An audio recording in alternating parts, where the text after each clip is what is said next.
There is a hell. This is worse. Welcome to I Hope You Suffer. True. And that hell I is forget the New Jersey airport. that. Yeah, Newark. That's stolen from something, and I can't remember what it is now. The I don't know. year I always just heard it 2022. with the void.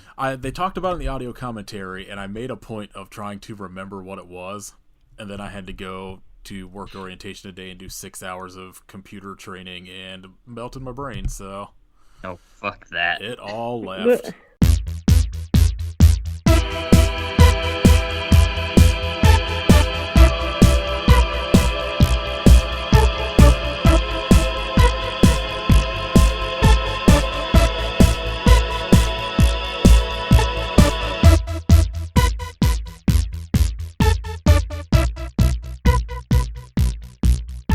This is episode 199 of I Hope You Suffer. My name my is gosh. Hell Basement Monster. I'm headbutting a pole guy. Dang. Oh, yeah. I'll be Introduce yourself. Hell Basement Monster number 5. There Was a Hell, This Is Worse comes from one of the shorts Kostansky did called Insanophenia. Oh, yes, of course. I mean, I've watched it. That's the reason I remembered it. I was like, oh yeah. And then I remember hearing him talking about it in the commentary and then completely forgot. I had to look it up. This week. And this movie's 6 years old? Yeah. The hell? Right. Spoilers. This movie's 6 years old. Yeah, this week we're talking about 6-year-old The Void. It can talk. Yeah. It can eat solid food. What's it do? It's starting first grade about that age? Maybe Oh, I second have grade? no I don't idea. know. Yeah, so if you've listened to this podcast or follow me on any social media, you know this I'm kind of ambivalent towards this one. It's fine. It's whatever. I've logged it I think 14 times now on Letterboxd since the 2 years I've been on Letterboxd. This is I would say probably my favorite movie of the last decade. Easily a top 5, probably for me all time. It became, for inexplicable reasons, my go-to comfort movie throughout all of 2020 and shit, just the pandemic, which I'm not gonna read into. Yeah, it seems normal. It's fine. The men will literally watch The Void 14 times. Yeah, instead of going to therapy. So yeah, I love this. I'm very stoked. We're finally doing an episode on it. And before we get to Katie, and I know Kit likes it, but Kit, talk about The Void for a little bit. So I have a vested interest in The Void, literally. Because I backed the Indiegogo campaign back whenever it was just a trailer, and they're like, "Oh hey, the guys that brought you Manborg are trying to do this crazy '80s effects heavy horror movie," and I was like, "Fucking done! Give me whatever the Blu-ray. This looks fucking sick." And it absolutely delivered. It was everything I wanted it to be. It's I'm a person that's very drawn to movies that are more vibe movies than story movies, and this is very much a vibe movie. It's oh yeah, this is fucked up and weird. I'm into it. Yeah, I agree with that. My first viewing of it, they sent out the links to Indiegogo backers before the Blu-rays came out. And I'm oh, here you go, you can watch it at this link. And I had to watch it in a hotel room in Midland, Texas, which is the perfect place to watch it. Just absolute hell on earth. The first time I watched this was we did Manborg, and I immediately, while we were recording that episode, ordered everything but Father's Day that was attached to the Astronaut 6 guys. So God, Manborg fucking rips. Nathan fell hard, man. I had the thing with this movie, because I had heard about The Void before we decided to do Manborg, and I had really any inkling of like who any of those dudes were. Like, I had seen so much like middle of the road or like straight up like hate on it for being confusing or like not explaining stuff or just like whatever, and I was like, I don't know, it seems like this is probably not good. And I'm also like generally, other than stuff like, you know, like I don't know, like Prince of Darkness, I guess doesn't really, but sort of does. Like, I don't really like cult based movies too much and shit like that, and like I don't know, that's the kind of all I'd seen about it, so I was like, whatever. And we did Manborg, and I was like, all right, I'm in. I want to see all the rest of this shit. And like just watching this, I was like, what the fuck? Why did I wait so long? This is incredible. Like, it's a very like Italian inspired film, in that, you know, the story's kind of secondary, takes a backseat to just like, yeah, here's crazy shit happening all the time. Here's a monster we made, so here's 3 minutes of it on screen. I don't know why it's there. Just deal with it. It's that like kind of fever dream logic. Yeah, which I love. Like, we were talking, like right as you joined the call, Kit, where like, sort of like people, like Katie was reading a review by somebody who just was writing one of those like extra long letterbox reviews where they just like rant on and just name drop every director they know and shit, and how like they think they know why the movie was made and all that stuff. And it was just funny because he's just like name dropping all this stuff, and it's all of these people that like in the commentary they were just like, yeah, like I see why people say this, but it's not at all like our intent when we made this movie. And like right. One of them specifically was The Beyond, where they were like, I get it, like the end of The Beyond and the end of our movie kind of similar, but like not at all our intent. And like I think the one thing they said in particular that like made them want to make this movie was listening to Del Toro talk about trying to make At the Mountain of Madness, and how his like quote of, he's like, I want to make a Lovecraft movie, but unlike any Lovecraft movie you've ever seen. And they were like, that's what we want to do. Like, we want to just make this weird, fucked up Lovecraftian story, but not a Lovecraft story. Yeah. So Katie, you've had a history of being like, I watched this once, I didn't like it.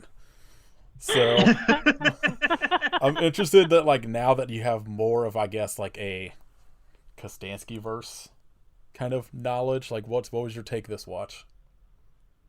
So, yeah, I watched this movie when it very, very first came out on the Netflix. And I would say I didn't actually know, I don't think I knew anything about it at the time. And when I watched it, I think at the time there was still some things that like visually I appreciated. But like Kit was saying, this movie is like more of a vibe. And not so much like, it is like, obviously there is a story to it, but most of the story is just like background on like who these people are and why they know each other, like essentially, and then that's it. And I don't think 6 years ago me appreciated that at all. Like, I would say I was very story driven, and like I wanted to know what was happening, and I really hated it when movies were just like went off the rails and there was just like literally no way to sort of explain what was happening. And so for those reasons, this was extremely not my kind of movie at the time. Because I also like didn't have any kind of, like, I talk about all the time about how I like monster movies, but a lot of my like this movie is sort of like how you were saying it's Lovecraftian, and like I hate that term, but whatever. Well, but you could also, because the other thing they said is Cosmic, like it was a big Cosmic. influence was Silent Hill, like very obviously. Okay, I literally have that in my notes. But I would say that this kind of movie reminds me, it is kind of like, even though we think about like any cosmic or like Lovecraft kind of monsters as like horror, of course, they always have like a sci-fi feel to me. Like especially if we're talking about like color out of space, stuff like that. So I feel like, and this movie reminds me more of like sort of like towards a sci-fi thing too. And I just didn't appreciate those kinds of movies back then. Like I was like pretty staunch in not liking sci-fi at all. And I think the more I have been exposed to things that remind Like me, good sci-fi. yeah, like The Thing or like Aliens and all that stuff, which is stuff that I just never watched because I, in my head, was like, no, I don't like sci-fi. And I just like, obviously, 6 years is a long time. My taste has changed wildly, even just within the last like year. I feel like because you were saying that Kit was saying, said something about like it being like an Italian style movie or whatever. And even just with me watching, like I see how people are saying that this is like a 80s injected or whatever the fuck that guy said.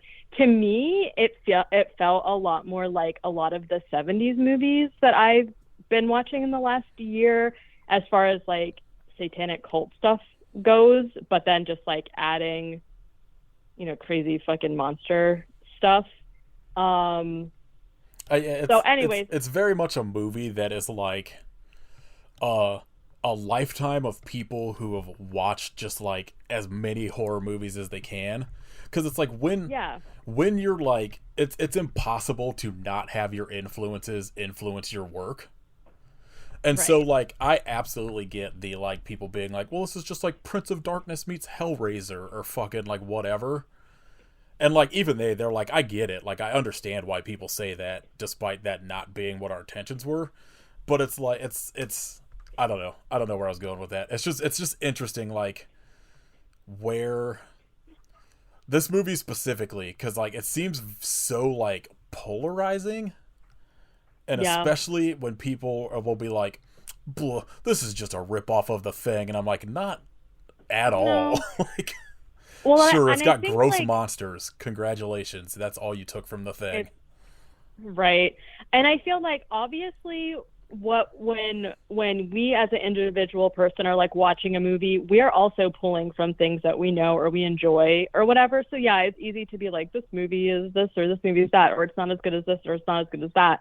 But, like, honestly, I feel like I need to watch it again, because if you watch it, it's like you said, it's, like, easy to see that the people making the movie have just been influenced, because this is, like, their passion, right? And you can obviously tell that's what helps form your style of directing or special effects or whatever you want to have in your movie. But I don't think that I can compare this to another movie that I've seen. Like, I think the only reason I said Color Out of Space only because what the fuck even happened in that movie? I have no idea. Do you know what I'm saying? Yeah. Or anything like that. Anyways, I guess that was like a really long way to say that I, of course, obviously liked this movie a lot more than the first time I saw it. I still wouldn't say that it's like one of my favorites, but I liked it a lot more, and I feel like there's a lot more that I appreciated this time around that I just thought that I like completely wrote off the last time. That I was like, this is fucking stupid. Why is the basement the coolest fucking place on earth? Whereas this watch, I'm like, I also at the time had definitely seen Manborg, I think, but like I didn't know anything. I didn't know anything about didn't it, or put like, together you know what the I same mean? People. Yeah. So like, also, I didn't know Matthew Kennedy was in this movie, and when I saw him, I was like, "Is that who I think it is?" I mean, he's not in it very long, but it was just like cool to have those like extra things that like I think like having a little bit of a background on our best friend Stephen Kostanski definitely helped, of course, but yeah, completely. I don't know. So this movie specifically, I've been really looking forward to rewatching it just because I know how different my tastes are now, and like I wasn't disappointed, but like I said, I still wouldn't say it's my favorite, of course. But did you get time to watch that like behind the scenes thing I sent you? No. So it's really interesting, and I think one of the things that made me appreciate this so much more, and I know Kit knows some of the stories since he like donated to their Indiegogo, is like the day, like they were a day away from shooting and got shut down because somebody was like, well, they originally went and toured this abandoned hospital, which was like perfect for what they needed. And then it came to like their attention. They were like, okay, it'd be too dangerous to shoot here because of like the condition. And so they found the hospital they shoot in is a school that they turned into a hospital. So like all of those walls in those hallways are walls full of lockers that they built fake walls to cover the lockers and shit. That's and insane. So they do all of this work, and Kostansky talks about how like they'd blown like a third of their budget on just like all of this shit prepping to like they hadn't even shot anything yet. And right before they're getting ready to shoot, like the day before they're getting ready to shoot, someone's like, hey, is this place free of asbestos? And they get shut down. And then like I forget what happens. Or that may have been the second time they get shut down. I think the first time is like they're getting ready to shoot, and like the financial backer backs out, and they have to go find new financiers. And so like they get shut down like twice. Yay. And then I think like something like partially part of the way through the shooting or whatever, they're like, we're gonna need more money, and they do the Indiegogo. I forget like how that story goes, but they end up finishing it. And he's like, they have numerous times they're talking about like one of the reasons I wanted you to watch it is they show Steven Kostansky, who directed this with Jeremy Gillespie, who was one of the Astronaut 6 guys, and he does like a lot of the music work and I think a bunch of the Astronaut 6 stuff, and does like it's like him, Blitz Berlin, and I think Lustmore to do most of the score to this, if I remember correctly. But they did a run through of the movie, like they shot what they wanted the movie to look like with action figures. And like one of the scenes they show in the behind the scenes thing is like, I think maybe the fetus monster at the end is like a Man-Thing toy. I love that. It's pretty fucking funny. But like, I don't know, watching that and listening to them talk about it, I was like, it made me respect this movie so much more, because it just like the audio commentary is so funny, because they're like every scene they're like, oh god, this was a fucking nightmare to get done.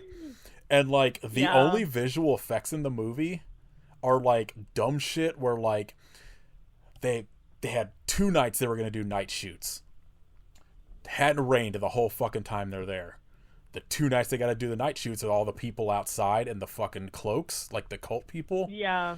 Just torrential downpour. Windy as hell. And then like Steven Kostansky's like, I'd go out there, I'd get their cloaks looking as perfect as I can so it look great on camera. I get back to the camera, the wind's blowing them all over the fucking place. And it's just shit like that where he's just like, and like especially like Jeremy Gillespie's like, every fucking scene that comes across, they're like, oh god, this was so fucking shitty. Like they're like, I love this movie, but this was fucking terrible to make. Yeah. They were like, they talk about how like they were like, well, we came up with the idea, and they're like, it's one location, this is gonna be so fucking easy. And then they wrote the script, and they were just like started getting financing and figuring how much all this shit was gonna cost, and they were just like, ah, fuck. And I guess like there were so many scenes where, especially like stuff like a lot of the monster effects, like they were gonna do all of this shit with that monster at the end, and they were just like, we don't have time to shoot any of this. Just started Xing shit out of the script because they were just like, we can't. And like, I don't know, it's wild. Like, it's I could have listened to them talk about the making of this movie for another like 2 hours, because there's cool shit where like at the end when I can't forget his name, the like guy who doesn't talk throughout the movie is like running away from that monster and the hallways moving around. Like, they built a hallway, and every single person that worked on that movie except for them was moving that hallway physically. Like, it's fucked up. Wow. Like just this movie deserves the fucking respect of just how like much they were able to do without visual effects. Like all of the visual effects were basically, they had 4 people in cloaks and they just added like 10 of them, you know. And then I think there's a thing where they talked about like whatever camera they used when they shoot the Beverly monster, the first monster that like shows up, where they're like attacking it with the axes and stuff. They were like, yeah, the camera we used, like every explosion that we did looked like a nuclear bomb going off. So like we had to just do like a tinier explosion, or else it just looked like we threw a fucking nuclear bomb at this monster and everyone somehow was fine. I love it. Yeah, rules. I can't imagine. Oh, I forgot. They talk about either in the commentary or the behind the scenes thing that one of, I think, the creatures in the basement is a mold of Adam Brooks's face. So, and they're like, oh, there's the Adam Brooks cameo, and I was like, wait, what? Where? That's hilarious. All right, yeah, let's get in this plot because I'll talk about this shit for fucking ever. It's fine. All right, well, here we go. So basically, this movie starts out with someone screaming for help, and we see them like escaping this house, and a second person comes out and is like, run into, and then these two guys who I think that their names were Sean and Vincent. I'm not really sure. I don't remember their names offhand because I feel like I don't remember if they.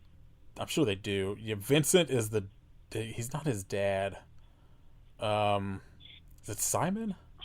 Simon, I think. So I thought I wrote Simon, but then the subtitle said Sean, so I'm not really sure. So we're just gonna call him Sean. Well, it's Simon because there's no Sean in this movie. It doesn't matter. That's what the subtitle said, and I was like trusting the subtitle but maybe I shouldn't. Anyways, I might say Simon. That's fine. It doesn't matter. Just say he's the mute guy. He does not speak. Anyways, and I don't know if he can't not speak or if it's because he's got that neck bandage on. Well, his neck looks kind of fucked up, so I think they like severed his vocal cords. I like to go with that. That's what I assume. That's what I thought. I don't know. Anyways, somebody escapes the house and runs away, and then a second person comes out and like they shoot them, and they fall over, and then someone else pulls up in a car, which is Vincent, and basically they douse her in gas, and then they set her on fire, and then they drive away. And you're like, what the fuck? Insane start to a movie. I know. And then we get a close-up shot of what we'll just call one of the cultists, which essentially, like, I have to say, like, even back when I saw this movie and I didn't like it, I absolutely loved the design of these guys because they're essentially just, like, wearing white. And it's, like, a white robe and a white... And somehow you haven't seen the movie or haven't seen the image of it. And it's, like, a white, like, sheet over their head, too. And then there's just, like, a black triangle in the middle. And obviously the triangle plays, like, a huge part of this movie. It's so simple, but it just looks so cool. Yeah. Anyways, we see a close up of a cultist just chilling, watching what's happening. And then we get credits over kind of like shots of the town at night. It kind of looks abandoned. I wrote music slaps. You already talked about the music. The music, I think that's part of the issue I had when I watched this the first time, is because this time I watched it with earbuds in and I could really hear like the music and the sound effects and stuff a lot better, which adds to this movie like so much. Yeah, there's a lot of shit going on. Like they talk about how like background. the way they want everyone to watch it isn't like Dolby surround sound and shit, which like obviously isn't possible. But watching this in the dark with headphones is perfect because there's so much shit happening in like the sound design of this movie.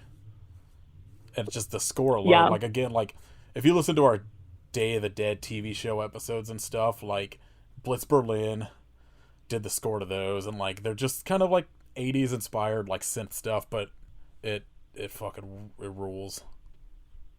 Yeah, there's also a lot of like voice effects stuff going on that's really cool. that I feel like you miss out on a lot of like the ambiance of the movie if you can't hear it very well.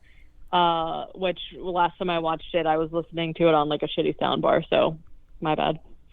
We're introduced to Sheriff Daniel Carter, who I just called Carter the whole time, and he's just like chilling in his like SWAT car. What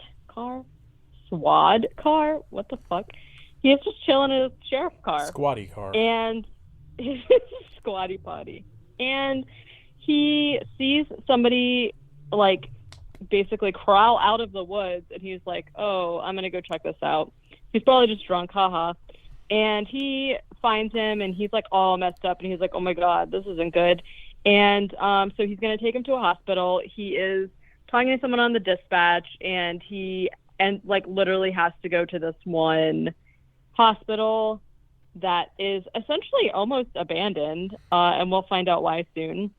So we're introduced to Allison and Bev, who are two doctors / nurses. I think they're both nurses, maybe, at the hospital, and they take the man from the woods, whose name is James.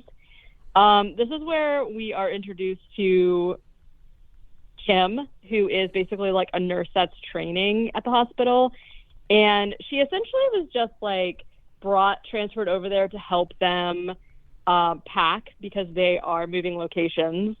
And she's like just chilling, talking to a patient who is Matthew Kennedy, and she's like talking to him about degloving, which made me laugh because trigger warning, I guess, I don't know. Degloving is essentially when like your entire skin comes off of something. Like sometimes it's your hand, and it's just like your entire skin comes off. But this one very good use of foreshadowing. Yeah, it took me I think 2 or 3 watches to like fully pick up on, because it's like it's one of those things where it's such a throwaway line that like you don't really notice it, and then when you rewatch, you're like, oh.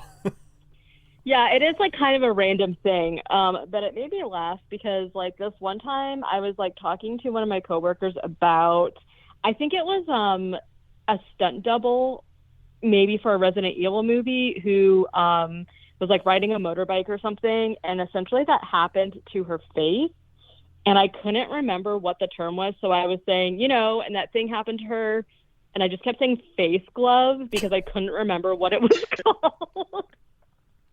And so now face glove just always sticks in my mind. So basically Kim is talking to him about face glove. Interesting connection that you brought that up, because Kostansky did a visual effects work with, I think, 2 of the people on this movie that are on his team on at least one of the Resident Evil movies. Dang, I wonder if it was that one. Let us know. We're also introduced to Ben and Maggie. Maggie is basically she's pregnant, so she's like at the hospital to get checked out, and Ben is her grandfather. So we're kind of just by like Ellen Wong from Perfect Movie, Scott Pilgrim versus the World, whatever that Scott Pilgrim movie's called. Oh, yeah, she plays Knives Chow from Scott Pilgrim. That I didn't look her up, but I was like, she looks so familiar. That's hilarious. That's awesome. Okay, so basically, so we're just like introduced to all of the people in the hospital. Also, the power starts flickering, which is not great, if you ask me. Yeah, you kind of don't want that in a hospital. Yeah. So James, the guy that Carter brought into the hospital, is like freaking out. And so they end up sedating him. And this is when we're introduced to Dr. Powell, who says they don't have the resources really to help him at the hospital because the hospital, like I said, is moving locations. We find out that this is because of a fire. And so essentially, like, this is like bare bones. Like, the people who are working at the hospital are basically just trying to transition it over. And the fact that Carter ends up here, I think, is not a coincidence. Allison brings Carter some coffee, and at this point it's like pretty obvious that they know each other, but we don't really know why yet. And then Dr. Powell comes in, is like, hope I'm not interrupting, and they're like, no. And he basically just tells Carter to be nice to Allison because nothing is worse than losing a child. So then obviously we know that something happened between them, right? And Dr. Powell kind of talks briefly about how he lost his daughter named Sarah, and he was like messed up because of it. I just like I really love how kind of an understatement. They're like, I don't know, I feel like there's shit where the people that are just like, this movie doesn't make any sense, they don't explain anything, I think just don't pick up on like shit like that, where they just like, they foreshadow so much of the stuff that happens, and just like have these weird throwaway lines, like shit like that like I think by the time monsters start popping up, you just forget about. Yeah, I mean, the movie 100% makes sense if you pay attention. Yeah, the only thing that's not explained is just like, you know, where these creatures come from, other than the fact that it's spoiler Powell, like being a weird cult leader. Yeah. So Carter is like, okay, whatever. Like, starts walking down the hall, and he hears someone crying, and he's like, Bev, is that you? And basically he walks into the room. She's like doing something kooky, and unfortunately she has stabbed Matthew Kennedy in the eye. Kooky shit, like stabbing somebody in the eye with a scalpel. Yeah. R.I.P. to a real one. Just some fucking just clowning around. Pretty much. I also think really interesting that he was stabbed in the eye, considering as he has like an eye laser and man board. You know, I feel just like saying. That has to like play into it. Like they don't say it, but like I mean, yeah. Even if it's not, we're making it so. I love it. Although I was sad because I was like, I don't remember him being in this movie, and then I was like excited to see him in it, and then I was like, oh wait, he dies immediately. That's okay. I think they said that was like the first, maybe second thing they shot in the movie was like the Matthew Kennedy stuff. See ya. Yeah. So yeah, she's just stabbing him in the eye, and Carter is like, oh my God, Bev, what the fuck are you doing? And she turns around, her face is all cut up and stuff, and she's just like, it's not me, this isn't my face. And he's like, what? And well, I understand that she just stabbed someone in the eye and she's like cutting pieces of her face off, but it seems a little mature that he just like takes his gun out and shoots her, because like, well, she only has a scalpel. Yeah, but still. I'm sorry, it was a pair of scissors. Yeah, if somebody's coming at me with a sharp weapon and I was, had a gun, I would probably shoot them to stop. I don't know if I would shoot like a headshot, but I would at least do something. Throw the gun at them. I'm going to shoot myself. Yeah. I'm going to kill myself while they're coming at me. Somebody's cutting their face off with scissors as they're walking at me, I'd probably just shoot myself. I don't know. I just feel like or I would just run away and not say anything to anybody. He was standing right by the door. Option. Just walk out and shut the door and shut her in there. I'd be like, I'd be like, Beverly, you so kooky. Yeah, bitch, why are you being so crazy? I guess my thing is that like I know that something monstery is happening, but he doesn't, and it seems like he has a good relationship with her. That's what I'm saying. That's what I was roundabout getting to. I feel like. Anyway, whatever. He shoots her. And, I think the first couple times I watched this, I don't think I fully appreciated Aaron Poole, the guy that plays Carter, not Agent Daniel Carter, like the cop. His performance, and then like there's footage on the DVD of like, and they talk about they're like, he's not like a method actor, but he was like right before we would call like action. Especially for like a scene where they're like running around or doing like wild shit, he would be like behind one of the walls like smashing a chair and screaming, and then just come like bursting through a door and just start like doing a scene. And like you see like they show some footage of it where he's like stomping around and like getting into like whatever headspace he needed, and one of the other actors is just standing there like doing like a Jim from The Office, like looking at the camera like, what the fuck is this? I love that.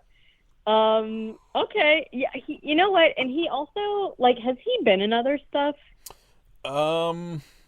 He was in He reminded The Empty me of Man, someone, if you watch that. Oh. Nice. I don't Oh. I feel like you haven't seen almost any of the other movies. Like maybe Spiral, not the Saw one. And there's Hmm. like a Ryan Reynolds movie called The Captive that Okay. those would be like the No, only it's two. But definitely, also like I don't know what TV shows, like I assume some of these people have probably yeah. done TV shows and shit. Yeah, he just seemed really familiar to me, but I did watch The Empty Man like last year, so it's probably just that. He also kind of reminds me of is his name Aaron Paul? Yeah, I could see that a little bit. I think the name probably helps that connection. Yeah, maybe. Oh, you're right. It is like almost I the same. Okay, I well, think sorry if the only people in here that I feel like you would have recognized would have been Ellen Wong yeah. because she's done like enough stuff, and Scott Pilgrim is like a pretty big movie, and then Kenneth Welsh, who plays Dr. Powell, was in Time Cop, which I feel like you Okay. had to have Yeah. seen. He was in. Oh, he's in Yeah. Psycho Gorman. He was in Yeah. one of the I Fantastic recognized Four him movies, too. Crocodile Dundee Great. 2. You know what? Actually, we watched that recently, so that What the checks out. fuck are you doing with your time? I don't. It's not me. It's one of those things that we just like put on to fall asleep. So like sometimes I end up staying awake and it's terrible. Perfect. Um. Oh, also like, well, yeah, never mind. Go ahead. Okay. What even was happening? Oh yeah, Beverly just did some kooky he shit. shot Bev. Silly Beverly just being crazy. Spoiler: she's not done being kooky. Okay, so he shoots her. Kim and Allison come running because they hear the gunshots and they see they're freaking out. And Carter basically immediately goes to the bathroom and throws up and passes out. I do have to say, Carter goes through some shit in this movie. I don't know how he is walking around by the end because he gets knocked out like 10 times. Yeah, so this is those are the things, like the only thing in this movie that I wish there was a explanation for was like the him passing out and all of the sort of like foreshadowing is not the right word, but him seeing shit that like is going to happen, I guess. So when that happens later in the movie to Vincent, somebody says, "Oh, he's getting inside your head" or something like that. Oh, so I feel like, they? yeah. So I feel like because there's a lot of weird like vision stuff happening with like surrounding him. So I feel like I feel like it. And then Dr. Powell says something like, "Oh, like what did you see? Like I can show you more stuff, or I know you've been seeing things or something." Right. So I feel like I guess I never like put that together. Doing it. Yeah, because I mean, like this early on, I mean, obviously we know whatever, but at this point we don't really know what's happening at all, or that there's any kind of like, I don't know, supernatural aspect. Yeah, we're just vibing at this point. Yeah, he throws up and passes out. At least he feels bad for shooting her, I guess. I don't mean to give him that much shit, but I don't know. Seemed drastic at the time. Yeah, there's a montage of like visions that he has where there's just like, I don't know, goopy pulsating stuff and it's landscape. It's like weird shit I feel like plays behind Neurosis when they play live. Just like weird astral shit and fucking like pyramids and yeah. It's like astral projection type stuff. You know the thing. And we do see the subtle outline of a triangle in the sky. Dr. Powell and Allison wake him up in the bathroom and are like, are you okay? And he's just like, oh my God, what's going on? And then I have to go call in like the incident or whatever. And they're like, hey, don't worry, there's a state trooper here. Like you need to rest because you just passed out. Carter tells the state trooper what happened, and he's just like confused about how the state trooper got to the hospital so fast, considering as like he didn't call in the incident. And the state trooper is basically saying that about 20 miles up the highway, there was like a fucking bloodbath, and they think that James, the guy that Carter brought into the hospital, was the one that was like responsible for it. And so the trooper like shows up, but then he also finds out what happens to Bev and takes Carter's gun.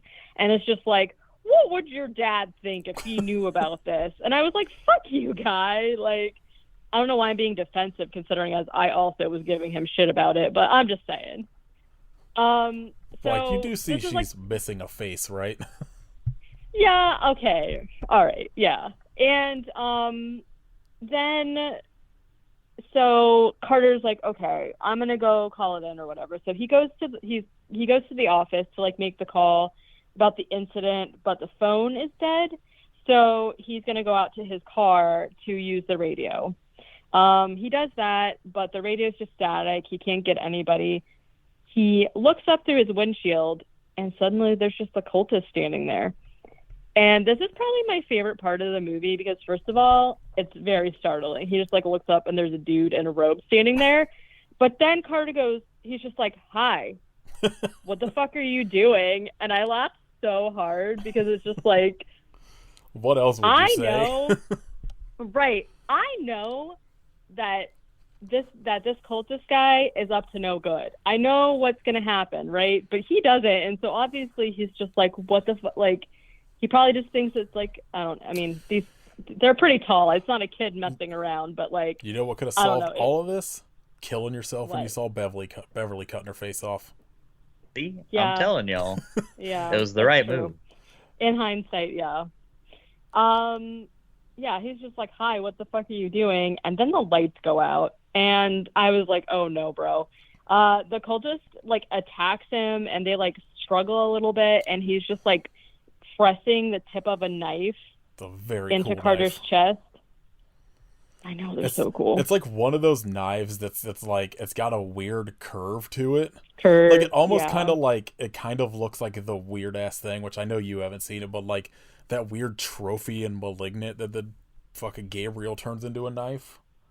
Like it has that weird, it's like, I don't know, it's like wavy. Yeah, it's like... It's very, very much what I feel like you would use if you were in a cult. 100%, yeah. Yeah, he's just like they're just like pressing the knife into his chest. He managed to knock the cultist off, and then the cultist like splashes into a puddle, and I was like, wow, that's gonna be really uncomfortable. Your whole fucking robe is wet? I don't think so. I hope that one got to go home because that sucks. And Carter knocks him off and like runs back into the hospital.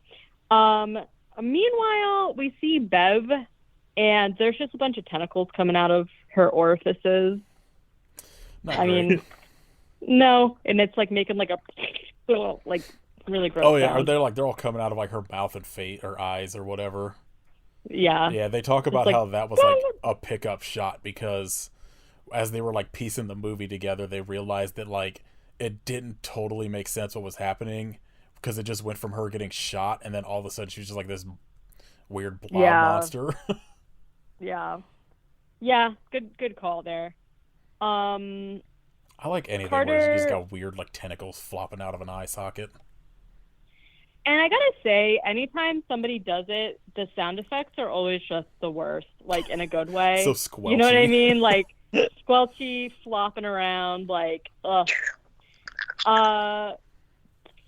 Carter is like losing a bunch of blood, of course he fucking is, because when is he not on the brink of death in this movie? He gets stabbed like it has to have barely missed his heart where the knife goes in. So yeah, he passes out again. So we're at count number 2 for Carter passing out.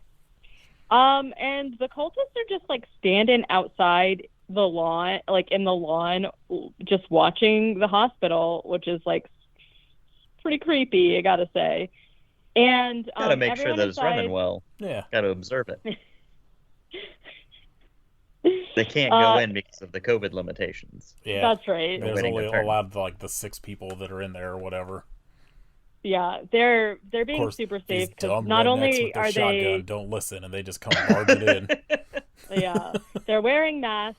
They're not going inside. They're Yeah. doing their due diligence. they're Um, they're socially distanced.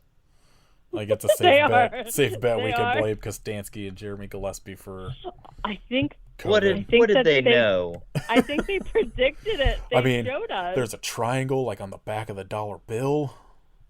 Oh my god. Right now, Costanzi's like packing all of his stuff. He's like, shit. Okay. Just So deleting and wiping all of his social media. clearing his computer and his Google searches. Yeah, so basically they're all trying to discuss like what they're gonna do. And James wakes up and starts screaming. So they go in there. He's being attacked by Monster Bev because he is handcuffed to a gurney and she is flopping around behind him. She's like a huge fucking, I don't even know how to describe like what these monsters look like, except they're just like piles of like maldeformed like flesh, right? Like they have tentacles, they're kind of goopy. look like monster versions of when you see like one of those things of somebody that had like a 60-pound tumor like removed from them. Yeah. Like, especially, like, at least the Beverly monster, like, it's just meaty and goopy, and, like, there's tendrils and shit. It rules. Like, I don't know how you think up some of this shit, but I appreciate it. It is pretty disgusting. I also, like, is she getting dragged? I can't remember if she's, like, getting dragged by, like, this weird monster, like, at the end. I don't remember if she is or not. That's what's her? That's well, I know that happens at the Maggie. end, yeah, with Maggie, but I can't remember if it happens with her too, because I know. No, because they cut off so, somebody else's head. Never mind. Yeah. Yeah. So so the monster Bev's flopping around back there, being kooky as she does. The trooper Old shoots practical her. Joker Bev. She is a wild card, that one. The trooper's like shooting at her, but he's also really freaked out because like she's a monster. And Carter has woken up and like come in, and he basically frees James, and he like does what he should have done before, where he like runs everybody out of the room or whatever and shuts the door, and then they like run into the foyer where everyone else is, and he's like, we have to get out of here. Like there's two cars, there's like the cop car and the trooper car, like we have to get the cars and get out of here. And that's when the two guys from the beginning of the movie, which are Vincent and Simon/Sean, come running in with axes and guns and stuff, and there's like a moment of just like complete chaos where everyone's freaking out. They've come for James, and James knows that, so he has taken Maggie, who is the pregnant girl, hostage, like with a scalpel. Everyone's like screaming, and it's just like pandemonium or whatever. And Bev is like heavy breathing and like leaning up against a window, which is funny to think about because like she's a monster, but that's what's happening. Dr. Powell tries to like calm James down and get the scalpel away from him, but James is not having it, and he just like stabs him right in the neck. I was like, oh, okay, yeah. Meanwhile, Bev has snuck up behind them and grabbed the trooper guy and is like dragging him down the hallway. This whole thing brings up a question that I always have is, what is the plan if James doesn't stab him in the neck? Like, my assumption is because I feel like he James has to have, quote unquote, died for like his plan. Who, Dr. Powell? Yeah. Yeah, but I don't think James knows that. No, much. I know he doesn't. Like, What I want to know is, what is Dr. Powell's plan that, like, you know, because he doesn't know I think James is gonna stab him in the neck. I think he probably was just gonna do it himself, I guess. I don't know. I feel this Dr. Powell's up to no good. Sneaking Um, suspicion. yeah. Freaking dogs. What happened? Oh, yeah, Bev grabs the trooper guy. Carter goes running after the trooper with an axe. But Bev has already stuck her little tentacle fingers into the trooper's eyeballs. So, Gross. she, I think it's probably too late at that point. And she knocks Carter out. So he is knocked out a third time. She like hits him up against the wall and he's like passed out. And I'm like, are you pretending at this point? I feel like that cannot be good for your brain to be knocked out 3 times in like the span of an hour. Like probably Well, the I guess span one of like time he 15 minutes fainted, or some but shit. yeah, honestly. Simon and Vincent come running in to save the day, essentially. There's like a weird brain looking thing that comes out of the top of Bev and they shoot it. Oh, it's so good. And then they like hack her up with the axe. So R.I.P. Bev, you kooky son of a bitch. Also the trooper's dead. Dr. Powell has also died. He got his eyeballs popped out by Bev. I don't think there's a good chance. Dr. Powell's also dead. For now. Carter tries to get everyone to like hide. And I don't know. There's a lot of like arguing and back and forth and like trying to figure out what's going on at this point because Simon and Vincent are basically like obviously nobody at this point knows Powell's secret. They just know that James escaped from this house and is they believe somehow affiliated with whatever all this cult shit is. And like there's just a lot of arguing where they're just like we don't give a fuck, we'll kill all of you to get to him. And Carter's just trying to like get everybody to calm the fuck down. And like, you know, not Beverly, what the fuck's her name? Allison is like very much like, no, fuck you guys, I'm trying to take care of like this pregnant girl and blah blah, blah all this shit. Like, and so there's just like this quick like little 4 or 5 minute scene or whatever of just kind of chaos of people screaming at each other trying to figure out what everybody else wants. Vincent also hits Carter in the face with like the handle of the axe. He's and I was a fucking dick. Carter, oh yeah, he is. And I kind of like appreciate that about him though, because like anytime they're trying to be like I need you to help me, he's just like, no, like I don't care about you, I'm just trying to like look after me and Simon, which I feel like, and he's like, I mean obviously he caves, but he's like pretty steadfast in that for the most part, which is like, because you know there's people like that, and I don't know, yeah. It was like, at least he wasn't just like, yeah, everything's fine. Oh yeah, he like hits him in the face and then is like essentially going to kill him, but Simon stops him from doing it. And Vincent is just like, listen, like we can't trust you guys because the last time that we trusted somebody, like look what happened to Simon. And this is when it's revealed that he can't talk because of some kind of neck injury that he sustained before. So now they're like, no, like we can't trust anybody. Can you guys answer this question for me? Are they related? Yeah, I think they are. I've always been confused as to whether they are or not, or if it's just like this weird happenstance that brought them together.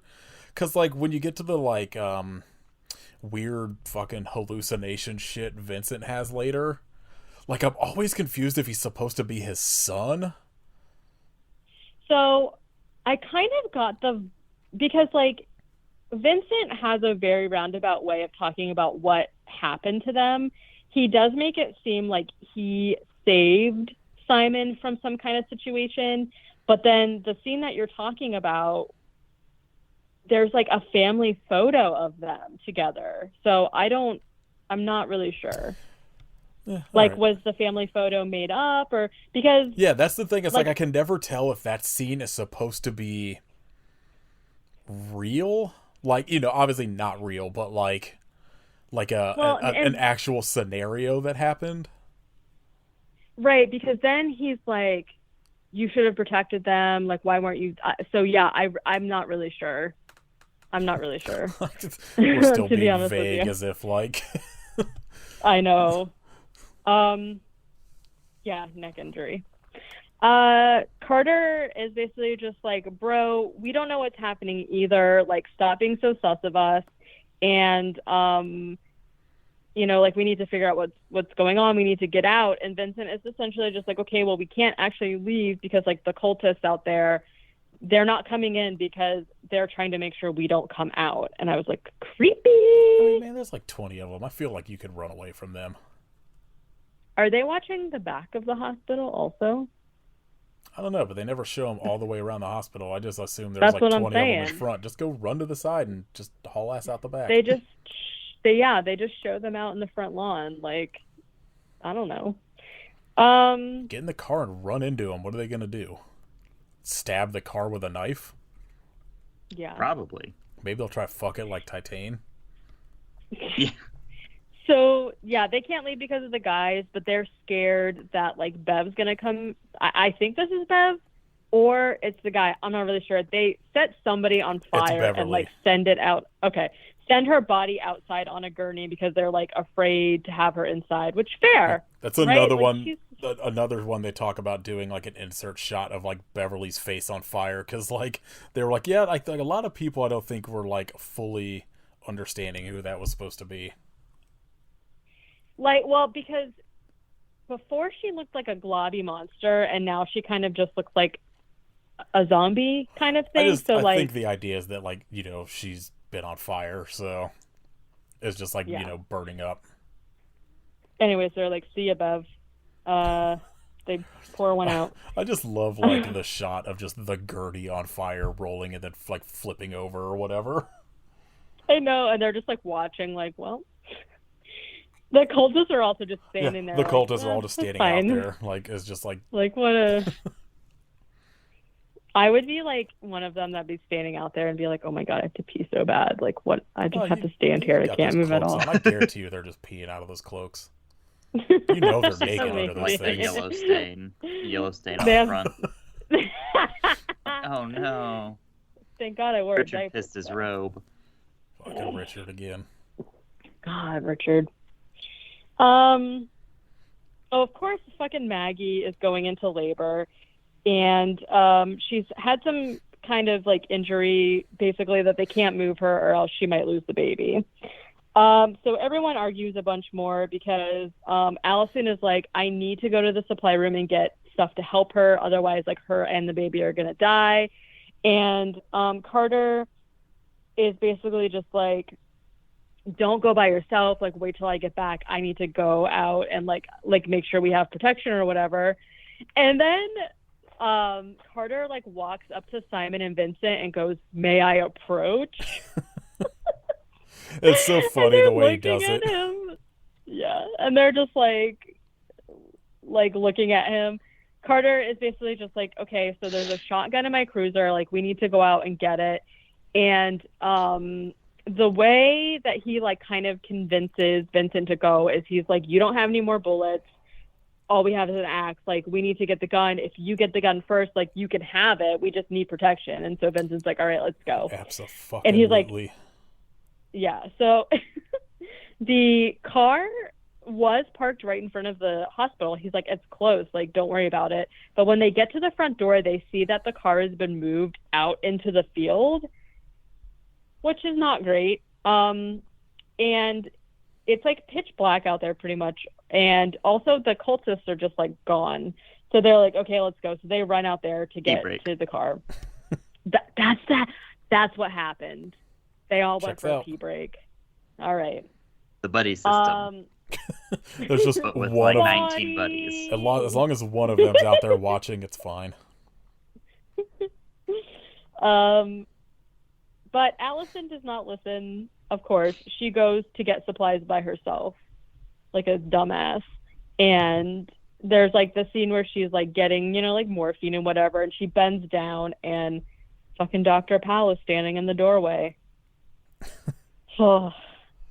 Out in the field, this is another one of those like super icon, like maybe the most iconic scene from this movie. I would say that I see like gifs of all the time, where Carter turns on like the police lights, and it just shows the field full of cultists like in the alternating lights or whatever, and it's like, and they just like slowly raise their knives, and it is so good, very creepy and awesome.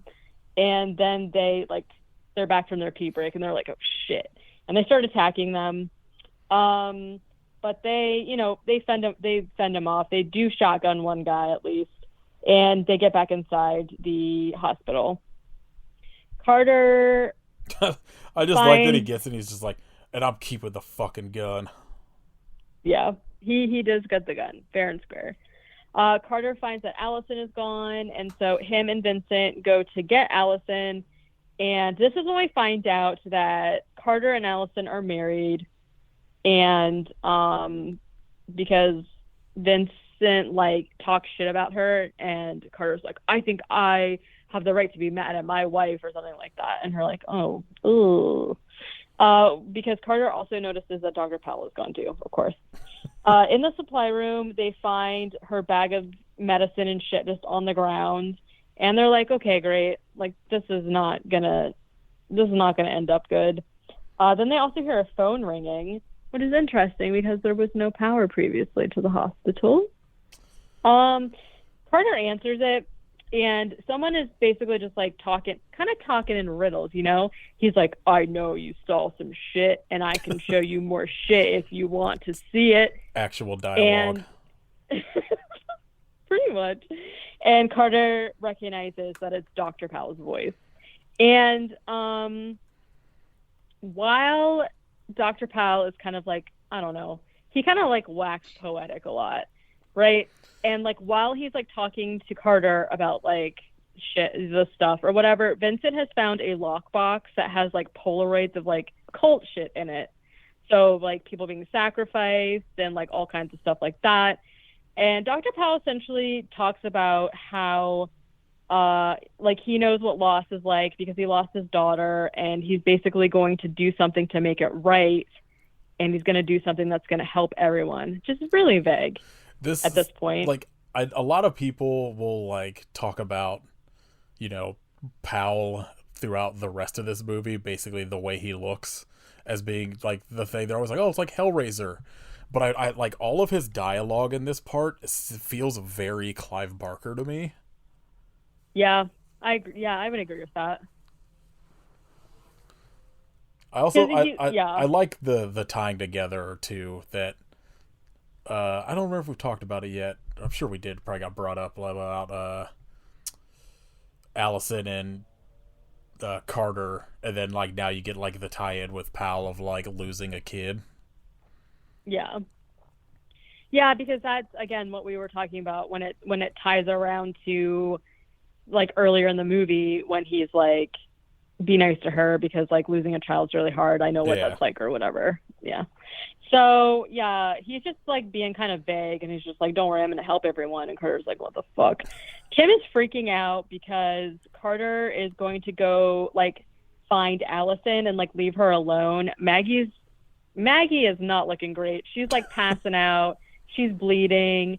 And Kim is like very much still in training, so she doesn't really know what she's supposed to be doing. But he's like, we have to find Allison. She's the only one that can help. So like, we're gonna go. I guess that Carter got a vision of the basement. I kind of missed like how he knew he was supposed to go down there.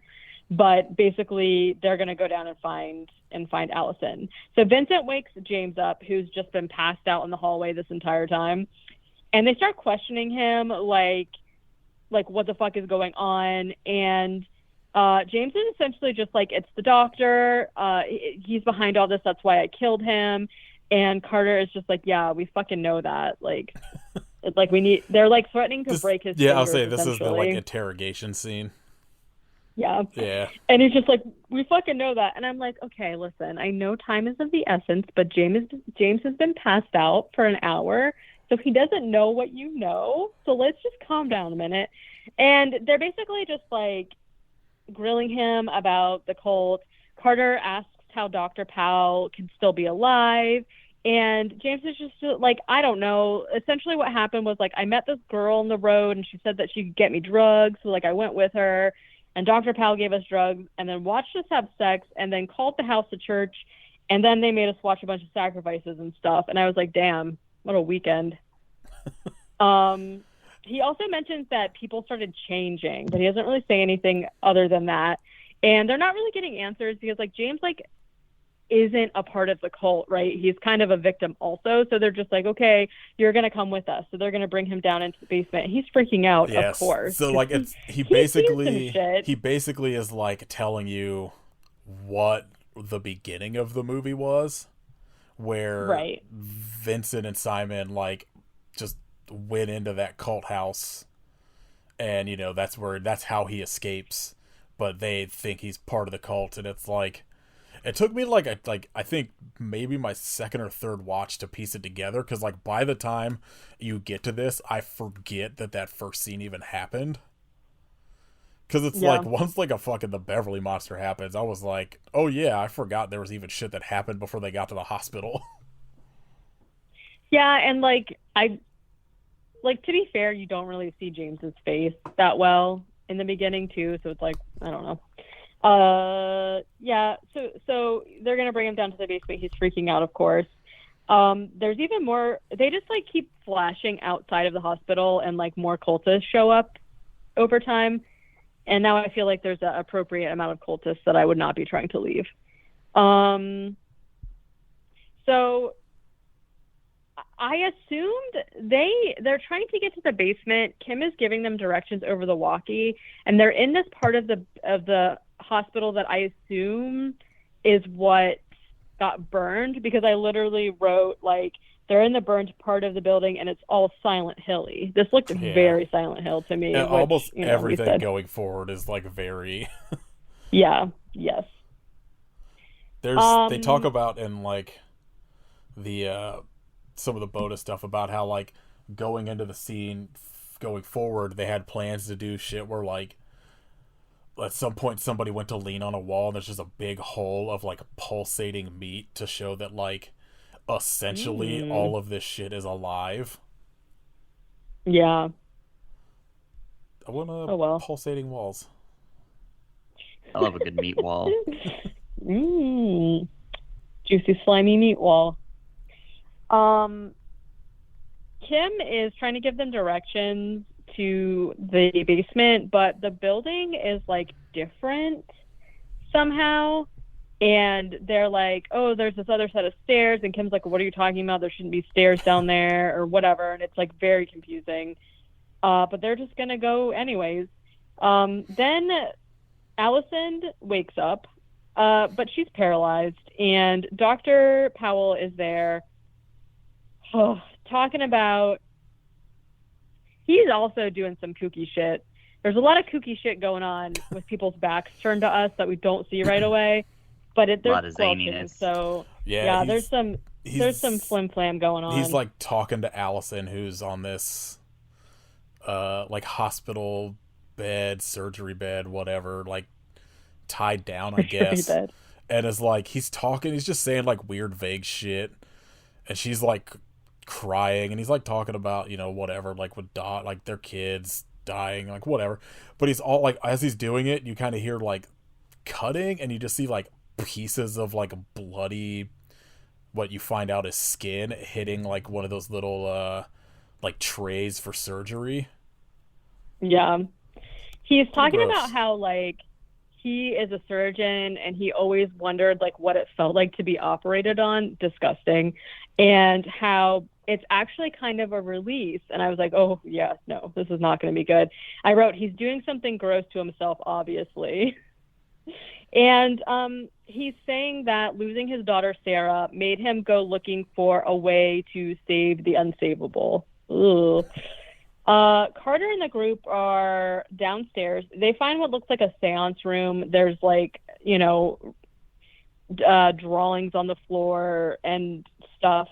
And they're kind of talking about what they saw inside of the cult house from the beginning. And James said it was literally a nightmare, and I believe it because of what happened. Meanwhile, so the rest of the movie kind of like cuts between like Kim up in the top part of the hospital and then Carter and everyone else downstairs. So Maggie is freaking out, of course, because she is in labor, and Kim is trying to like figure out what to do. And The grandpa's not helping. no, he's just kind of like, help her. And I'm like, okay. He's like, I'm here, don't worry. You know, like he's trying to just offer moral support to her. Carter and them find a door in the basement that has a triangle on it. And this Carter has like visions at this point of like when he and Allison lost the baby, and it's all sad. And he's like, this is it. So they go in the room, and I was like, okay, sure. Then Dr. Powell talks about what happens when you die. And he says something like, when you die, you're reborn as a caterpillar, and then you go into a cocoon. And essentially what they're doing is keeping the caterpillar from coming out of the cocoon, whatever that means. And so he's basically just like, I've been like experimenting with this, and I've made some mistakes, and my mistakes are still here, but I won't let them die even though they want to. And I was like, oh my God, this is really messed up. And essentially like the quote unquote mistakes are what caused the fire in the hospital originally. And then he kind of like just goes on some monologues for a while, right? But he eventually says that he lost his daughter to the abyss, and tonight he calls her back. So that's probably not great. You know. Because then he turns around and his like face skin and whatnot is all in like the surgical pan, and he's looking pretty gross. And he's like, yeah, you know, he's got no skin. He's kind of like blue looking a little bit too. And he tells Allison how beautiful she is. She's not having a good then time.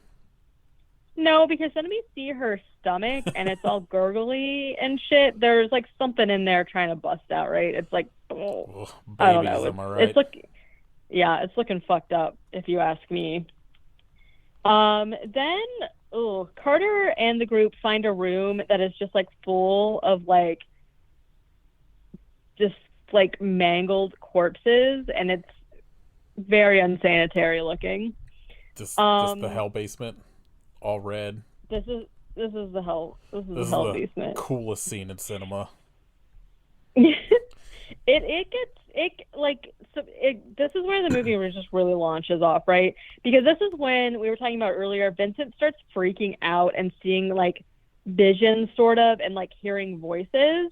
And then they hear a noise, and it's like squelching sort of, and they like move their flashlight over, and it's just this like zombie guy smashing his face on a pipe a bunch of times. And like the pipe the fucking best. The pipe has gone through his head long ago, and he's just like smashing it. And the shot of like the zombie guy like looking over at them, and we see it from behind with like the flashlight shining through, is like amazing. One of my Letterboxd reviews is just the human urge to bash your head into a pipe for eternity. I mean, honestly, and especially because Dr. Powell was like, I won't let them die even though they want to. And I was like, this is just the fucking worst. This is like so, like abysmal. That fucking puppet looks so good. It really does. And like the sound effect for it is so gross and squelchy, and especially because you hear the sound first and they're like, what the fuck is that? And I'm like, if I heard that, no, I would be turning around. I probably wouldn't have even gone in the basement, to be real. But oh my God, no way. We'd all have killed ourselves when Beverly cut her face off. None of this would have happened to us. Probably. You're right. Yeah, and then after they see that, a bunch of other assorted body creatures start getting up. Vincent has seen in the corner, a woman holding a baby, and he goes after her because she's been calling to him. Meanwhile, upstairs, Maggie has started bleeding, which was really not a good sign. So Kim is like going to try and perform a C-section on her, but she literally can't. She's like freaking out, and she's like, I can't do it. I can't do it. And then they hear glass shattering, and Ben is like, that's from the entryway. Ooh. So things are really getting crazy.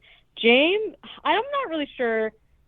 So like the creatures in the basement start getting up, and so for some reason James like jumps on the back of Carter and is trying to like attack him, and I wasn't really sure why, but Carter just throws him off, and then he gets grabbed by like a contorty guy. That's not a special effect. That is a dude in a suit doing that shit. I believe it. They show it in the behind the scenes things, and it's fucked up looking of him. Like, they were like, we found this guy, like we just tried to find a contortionist, and then built just a suit for him once we saw what he could do.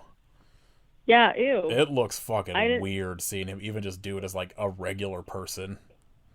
The way he's like laying flat, and then he just like, there's like a sheet over him, and then he like stands up and is just like, hey, I was like, absolutely not. It's literally like he doesn't have joints connecting any of his like parts. It's fucking weird. Yeah. I don't know how body works like that. I don't either. Or in general. Yeah, same. Maggie's grandpa is begging Kim to do the C-section because like literally she's dying, but she can't do it. She's like, I can't, I'm sorry, I can't. And then suddenly Grandpa's throat is just slit, and he falls down, and Maggie's standing back there looking kooky, and she's just like, it's Dr. Powell's baby.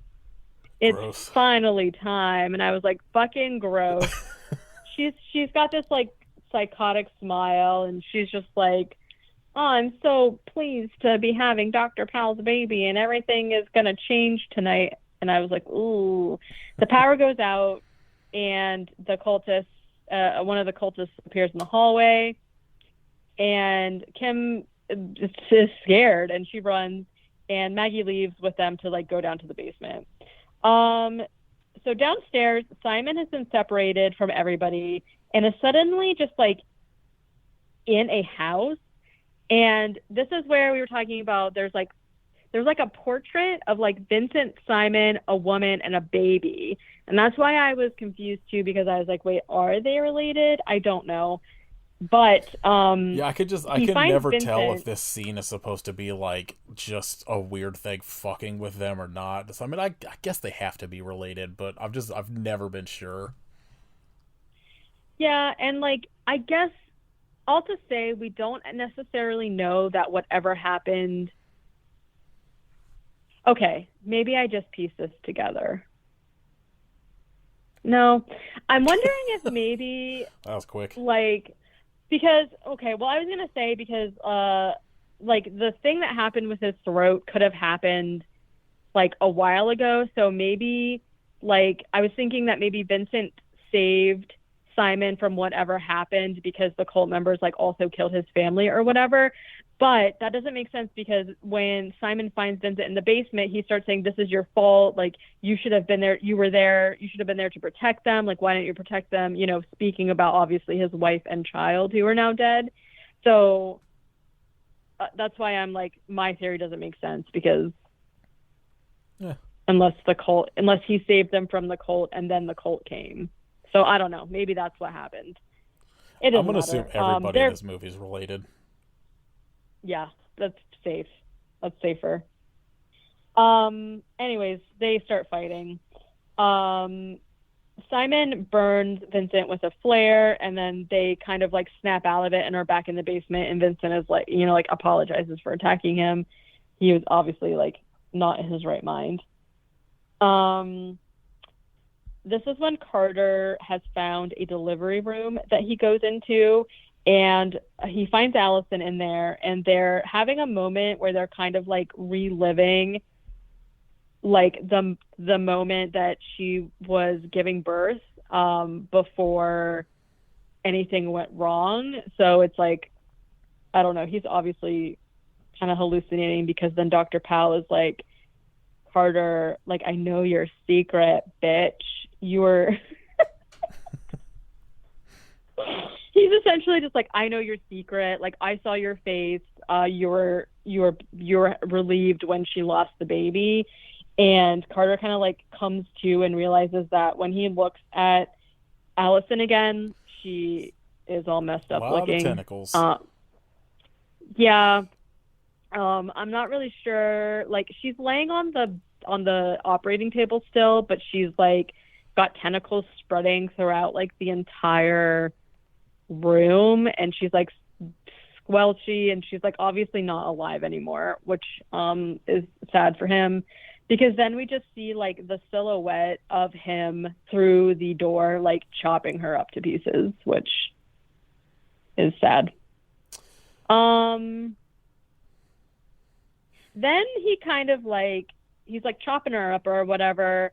Then he kind of like turns around, and now he's in a different room, and there's a bunch of bodies just like on gurneys, and there's a triangle symbol on the wall, and Dr. Powell is like talking to him, and he's like, what do you see? And he's like, a monster that thinks he's God. And Dr. Powell's like, fuck you, I am great.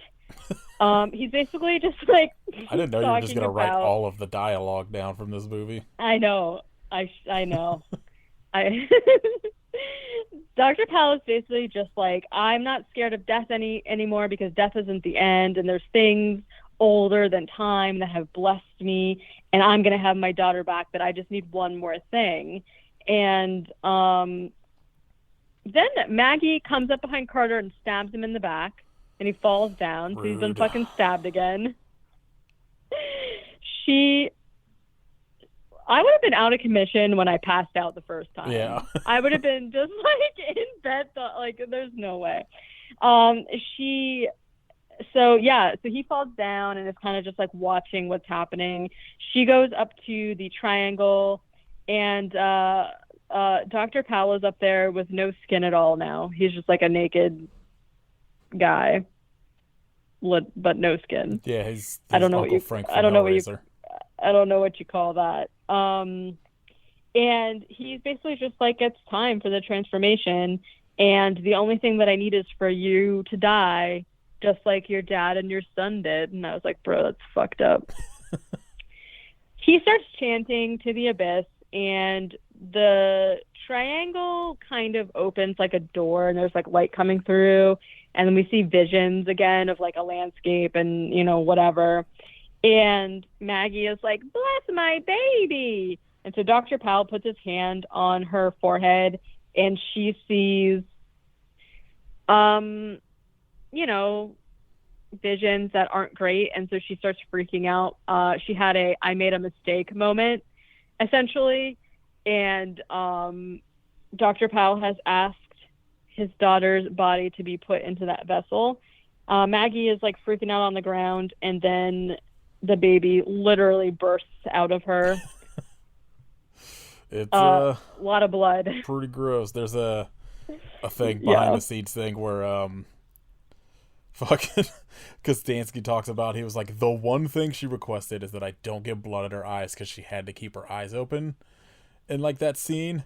And, like, they show the first time they do it, and the blood goes like only in her eyes. And he's immediately like, oh my god, I'm so sorry. Yeah, that sucks. It was like a really interesting shot too, because it's just like when we see it, we hear the squelching and like the whatever, but we see just her feet, and it's just like literally just like a bucket of blood like splashes on the ground. Is Kit still gone? Yeah, Kit's internet is done. Okay. So I figured I was about to say, finish. I was about to say, like, Kit is normally kind of quiet, but he's being very quiet. R.I.P. Kit.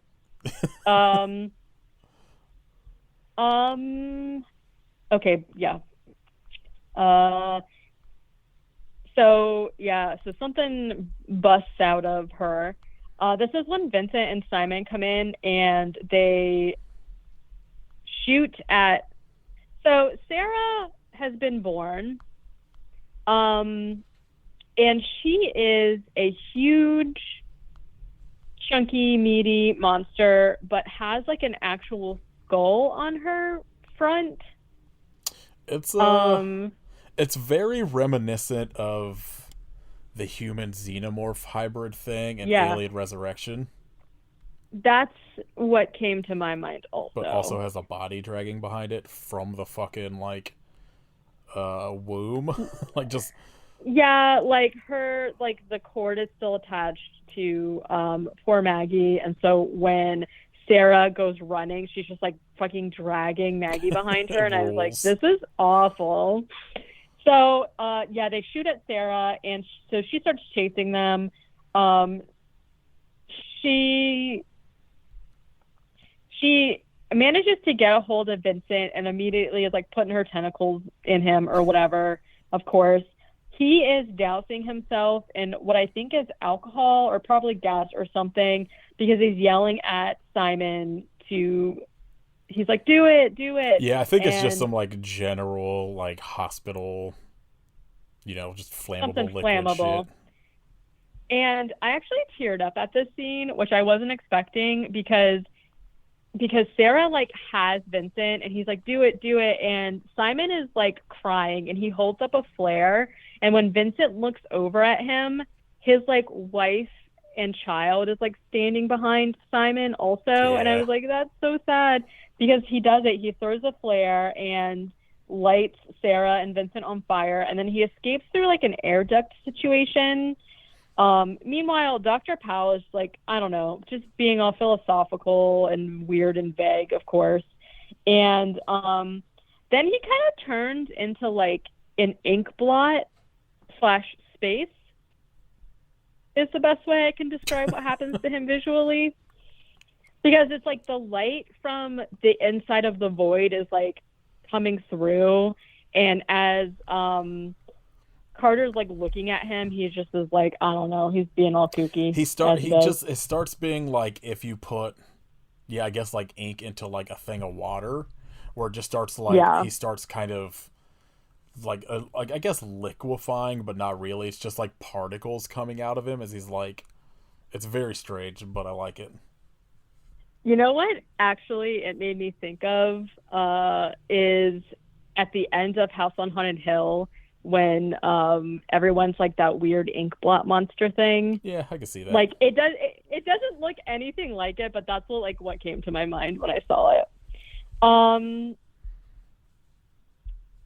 So as he's, kind of doing that, Carter comes up and axes him like in the shoulder, but it doesn't really seem to bother him that much at this point, and he's just kind of like, listen, Carter, if you just let go, you can be with Allison again. And he has this like vision of like him and Allison together, and Carter's like, okay, yeah.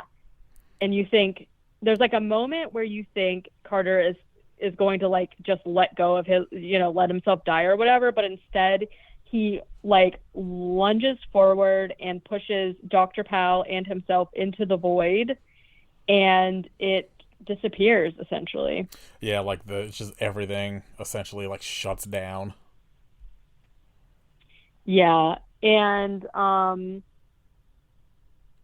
so yeah, so Sarah is still chasing Simon like through the corridor, and it starts to, this is what you were talking about earlier, where the walls start to kind of like close in on them, and Simon manages to jump out through the doorway right when the doors close and basically smashes Sarah in there.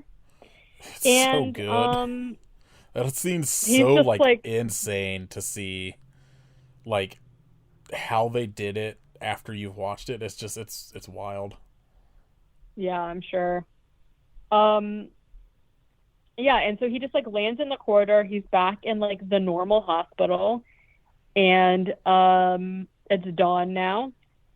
He is walking around. He finds poor dead grandpa, and he's sad about it. Then he hears a noise, and he ends up finding that it is Kim, and they're about to both attack each other. It also seems like Kim has killed one of the cultists Yeah. because there's like somebody dead, and I was like, okay, you go, girl. So they realize that it's each other, and they hug and stuff. And then there's like a shot of like the sky, and it's like sunrise, like I said. But then like we're inside the void, and there's like spires, and the sky is dark, and there's like dark sand flapping around. And Carter and Allison are there together, and they look up, and there's just like a huge pyramid in the sky, and then they hold hands, and it's the end. Yeah, that's like the only thing I think everybody says it's like the Beyond, because the end of the Beyond is like the two main characters entering this like weird, like barren hellscape, and it's just like the same thing, but it's like they're just like looking around, and then like their eyes go white like some of the other characters in it, and it's like not really explained why. And I think it's the only reason anyone ever says it's like they're ripping off the Beyond, but Yeah.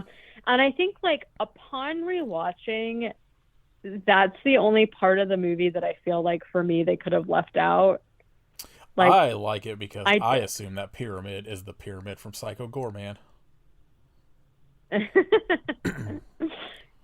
Yeah. That's my assumption. So I don't know. It's, That was the void. It's the best. Everybody go watch it. I forget what it's on right now, but buy the Blu-ray. It's probably like $15. It's on Tubi. Yeah, I think it's pretty much always on Tubi. Yeah. It's, go buy it. Go help them make some money back. Even though I don't know how those residuals work, but just go buy it. It's good. Kit. Yeah, I don't know. Kit died on his way back to his home planet. So, apparently, in the middle of us recording, they came to dig up some internet wires or some shit and shut off his internet. He is like the worst look. He literally texted, "Yeah, I heard Katie say," and so I was like, and then I kept waiting for her to finish and was like, everyone's been quiet for a real long time. And like meanwhile in my mind I was like, Kid hasn't said anything in a really long time. It had been like 10 minutes. Oh, that sucks. Yeah, so he might be back by the end of this episode. And if not, RIP. Pour one out. Yeah. Pour one out The to a void got terrible him. one, Kit's internet. Yeah, I don't. Let's see. News. We were talking about it before we started recording, but apparently fucking HBO Max is doing a fucking It prequel series for some ungodly reason. I like vaguely remember maybe talking about that before, and again, I just can't understand why. Especially as like hated as the sequel was, like I don't understand. I just could we just like let some of this shit die for a while? Like, not everything needs to be a bunch of movies and a TV series tied together. Like, not all of this shit needs to be Marvel. I guess they think it does. Also, like My whole I thing, hope too, they can't is- get Bill Skarsgård, and then it's just like some B grade version of him. Yeah, right. My thing for it too is like the thing that I don't understand about it is that like the reason that like sequels or reboots or whatever work at all now is because of the fan base from the originals, and like part of that comes with people loving the characters or feeling attached to the characters or whatever. And so in my mind I don't understand a prequel because they're not the same characters, even if it's the same. So it's like the same for me, the same with like the alien stuff. It's like, even if it's the same villain, so it's like Pennywise or it's a xenomorph or whatever, like the foundations of what made people love those series in the first place is not there. So like, I don't know. Yeah, like the thing about like especially It is like Pennywise has been like, I don't know, 15 minutes of the whole movie, like total. Like you don't like, sure, Pennywise is cool, but like, I'm not watching that for him. Yeah. Like, I don't know. I It's weird. I feel like It I would feel be like like them being like, we're gonna do a Michael Myers, like a Halloween series where we focus on like little boy Michael Myers, and you're just like, okay, that's dumb as shit. Why would you do that? yeah, yeah, I'm I don't know.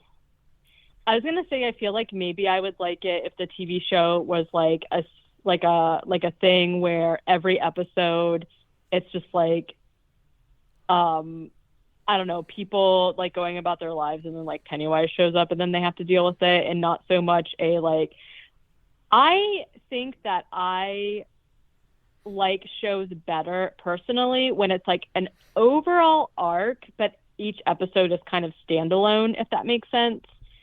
So it's like there's like a like okay, let's take the Flash for example. In each arc, there's like an overall villain that they end up having to fight, but like each episode is just like focused on them fighting like one specific person or something like that. Yeah. So like to me, I feel like maybe I would watch something about that as Pennywise just because it's like so different. But I just like don't understand what the story line could be. The thing or said that they're gonna focus on his origins, but like we were talking about, like Pennywise is from like before time or some shit. So like, what are you gonna do? Just yeah, I don't know. Weird space spider thing just floating around infinity, like.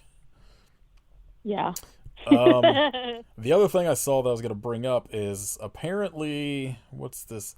The University of Pittsburgh Libraries acquired a unseen Romero film that is going to be screening virtually for free if you sign up at the library, called Jacaranda Joe. That is apparently like I did see that. a proto found footage thing. I signed up for it. It's going to be on April 12th if you just go to University of Pittsburgh Library's website. Yeah, you watch That's it wild. for free at home. I'm very interested to see what this thing is. Does it say like what year it's from? Let me see. 1994. Damn, okay. That sounds good. Yeah, Interesting. like there's been like two, like it looks like it's gonna be a kind of Bigfoot-ish creature based on like the two pictures released from it, but I think it's like a 17-minute short, so it's not like it'll take you long to watch. So Yeah. go sign up for that if you're interested. Very cool. All right. What one movie did you watch this week? So we recording this like 3 days after we recorded the Kronos episode, so Yeah. I watched basically just a bunch of stuff for Patreon, and then I watched a movie from 2016 called War Dogs. That, you know what though, it is based on a true story, which like even if there's a movie that is like not specifically my genre, I do think is interesting, because this one was about these two guys who made up a company in order to be like a middleman between like foreign countries and America, the military, to like sell them weapons. And so basically they win this contract that is worth $300 million, and then it's kind of like everything that they had to go through to like get the weapons or the ammo or whatever the fuck to America. And it was wild. And yeah, so but it had Bradley Cooper in it. I guess he's canon. So you should watch Army of One. So this was a couple weeks ago. We watched Nightmare Alley, and if you're trying to see Bradley Cooper's penis, you can see it in Nightmare Alley. And now every single time we see him in something, Chris is like, "We've seen his penis," and I'm like, "Can you please stop?" So we're watching War Dogs with his friend, and Bradley Cooper shows up, and he's like, "We've seen his penis," and I'm like, "Can we move past this?" So I know I talked about it out here, but I watched Army of One like a couple weeks ago, and it's this true story about like where Nicolas Cage plays this guy that just decided he was going to take it upon himself to go capture Osama bin Laden, but he's Oh having yeah, these like right. hallucinations from like dialysis or some shit. It's wild, but like it's very good. I recommend that. Rainn Wilson's in it. Yeah, he plays like Wow, a there's a lot of people in CIA. this. Yeah, there's it's like they cast the Will thing. Sasso, They Paul Yeah, Shear. Paul Wow, Shear and Will Sasso played Nick Cage's best friends, and then wow. Wendy whatever from Reno 911 and the Goldbergs Oh, plays I love like his her. love interest in it, and it's Wow. so Okay. good. Like I expected it to be like not great, but it's legitimately I mean, really yeah. good, and Nick Cage is really good in it as like this just weirdo that just was like, yeah, I could hand glide into Afghanistan or wherever and catch Osama bin Laden myself. Of course. Yeah. Um, Interesting. I watched a couple things. I watched Teenage Exorcist from 1991, which is this weird possession movie that was better than every Amityville movie I watched. Um, I'm sure. I watched Demon Queen, which I don't remember much of. It was like 54-minute movie, like shot on video ish thing. I gave it 2 stars, so I'm gonna say I don't recommend because I don't remember it. I watched Murder Weapon and Deadly Embrace, which were two Linnea Quigley movies Vinegar Syndrome put out, and they're fine. They're very like made for TV ish, but like definitely not because she's nude in it a bunch. Um, Yeah, of course. I watched a movie called Biohazard that I highly recommend. Like, it wasn't good, but if you like some of the shit we cover on this podcast, it slaps. It's got like this fucking weird ass government created alien monster thing that just starts killing people, but looks goofy as hell. Hmm. I watched Casino Royale, the Daniel Craig one with Caitlin. It Uh, was fine. yeah. I didn't hate it. I didn't love it, but it's way better than any other James Bond movies I've seen. Yeah, I, we had like actually kind of a long discussion about James Bond already when you were yeah, when we were talking when you said you were watching that. So, yeah. Like I do not like James Bond. I especially do not like the older ones, but the Daniel Craig ones I've watched with Caitlin so far, totally fine. The scene with Mads Mikkelsen just smashing Daniel Craig in the balls for a while, very good. More of I will that. watch I will watch anything with Mads in it, to be Yeah, fair. he's good in that.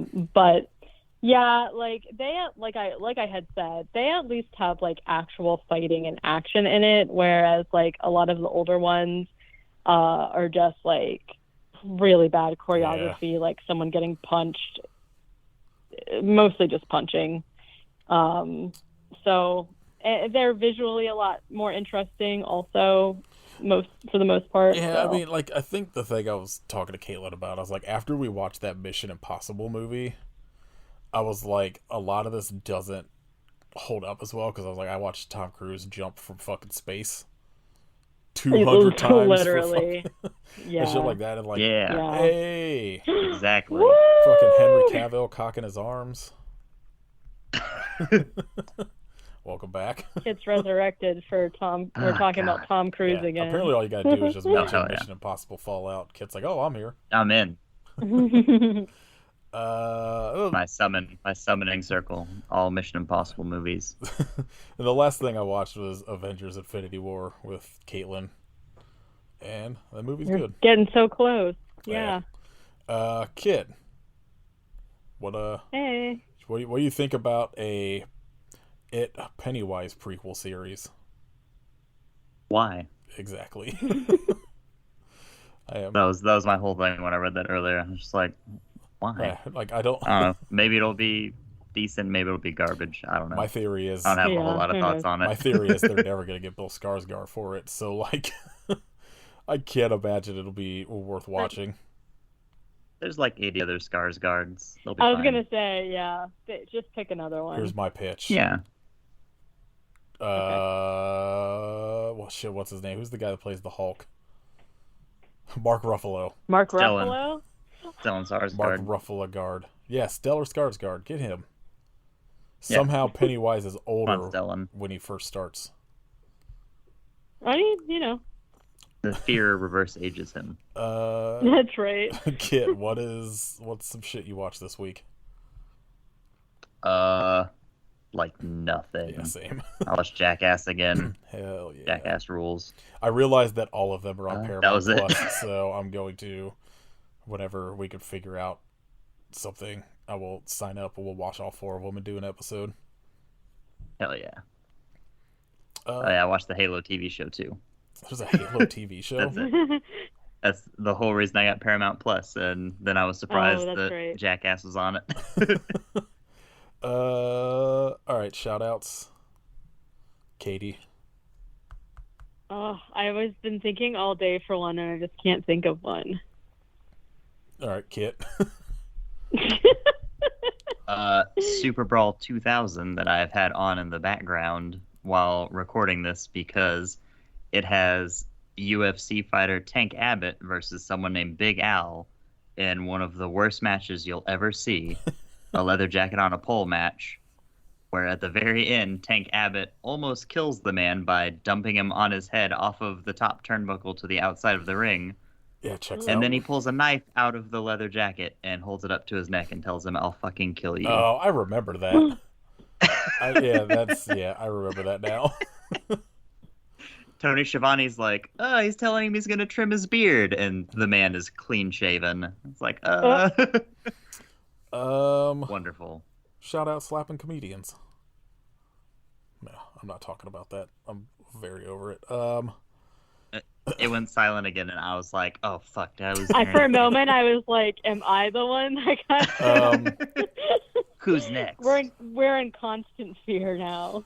I don't know. I didn't, like I said, it's been like 3 days, and I have not done anything except go to a job orientation that I hated. So, go watch Judge Steve Harvey. Yeah. Hell yeah, Go work. watch J.J. Dillon and Kevin Sullivan sue each other, and watch Steve Harvey talk about how much he loved the Iron Sheik. This will be the Monday after WrestleMania, so might as well keep that wrestling kick alive. Yeah. Go, Katie, recommend some wrestling. yeah, recommend Cody Rhodes never watch- showing up in WWE, despite it trending Watch Or every anything, fucking ever week. again. Wow. Katie, who's your favorite wrestler? Don't say Orange Cody Rhodes. Cassidy. There you go. Yeah. All right, Katie, talk about The Thing. It is by John It's a cool Carpenter. movie. Yeah. And it is not related to this movie at all. Yeah, so essentially, I guess it's been a while since we had new merch. So I designed a new shirt that is like essentially for celebrating 200 episodes, which is like technically the episode after this. But Yeah, you couldn't make a shirt for a movie you haven't seen yet. I mean, I could have tried, She but I could've don't know tried. how that would have gone. We should over. have asked you to just to make a shirt for that movie based on title alone. Yeah, what you think it is. Yeah, I don't know. But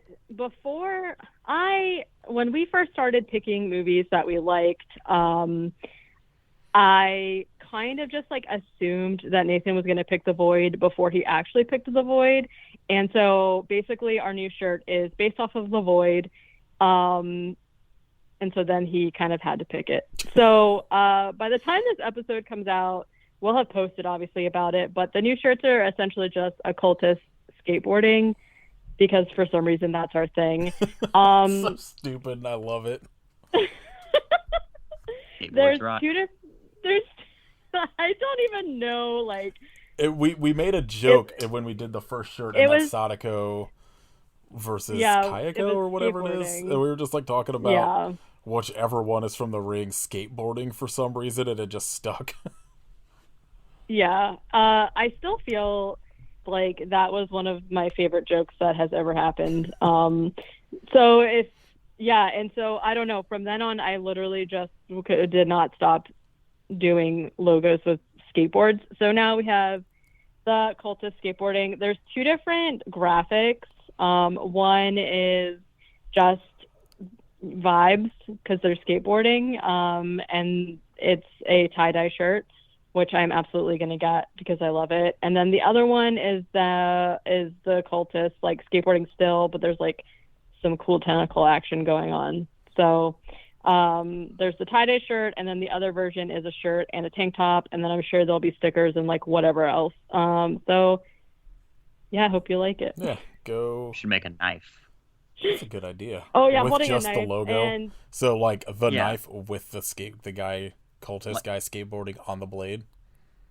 Like, you know when Dying Fetus did the knife? The wrong one to fuck with knife? The wrong Do one that. to whatever it was. Suffer Yeah. with. Yeah, wrong one to suffer. Yeah, we're gonna have some sick merch soon. Just some mosh Yeah. shorts that just Yeah. say, "I hope you 1-2 suffer." I hope 1-2 suffer. Made no sense. I hope you suffer one too. Yeah, that'll be on our store frontier. Knives coming soon. right, and then the sticker and like whatever else will be on Teespring. We will never do T-shirts on Oh. Teespring again. So What if we made a knife website and we called it Knife Spring? Whatever you want to put on a knife. It's just Teespring but knives. Yeah. I like it. I'm in. Let's do it. TM. Yeah, trademark. TM. Yeah. Let us know what We your just yell knife it. will say. Yeah. So yeah, It's that, on record. that will- This is a legally binding contract. I'll make sure that gets posted like on Instagram and all that shit when we release the episode. So when you're listening to this, that'll be up. And you can see the design on Instagram or just go into our store frontier shop. Next week, episode 200. Oh my! We, I can't. Literally, I can't believe it because like I still feel like it was just yesterday that we did Manborg. It was. In some timeline. Holy shit! You know what we should have done? What? Borgman. Is that Oh. There's like That's a movie. There's a she-borg I don't know what movie it is. or her-borg or something that I came across that I am never watching because it looks terrible. We could have done Borgman. Borg looks so versus weird. McEnroe. So next week for episode 200, Kit and I were brainstorming a little bit of trying to find another movie along the lines of like Society and something sort of culty like Manborg is, but we wanted something like ridiculous to do another episode like Society of a movie Katie hadn't seen. So we are doing a the story of Ricky that Katie Yeah, has Ricky. been forbidden to look anything into and has to go watch blind. I have not. The only thing that I've seen is the cover when I opened it. I've not looked into it at all, and I've literally never heard of it. So It's man. It's so good. I haven't watched the full thing, but I've seen enough compilation clips on YouTube back in the day. oh my god. It's not like when I say it's like Society, it's because it's got like insane shit in it, but it's not like It's got a society in it. yeah. It's basically just the shunting for 2 hours. Ricky is the Joker. Oh, Don't do that to Jesus. Ricky. So that'll be next week. I don't think that's streaming anywhere. I'm sure you can find it in illegal ways. I was trying to look up if it was, but I am not typing well. Let's see. No, it is not.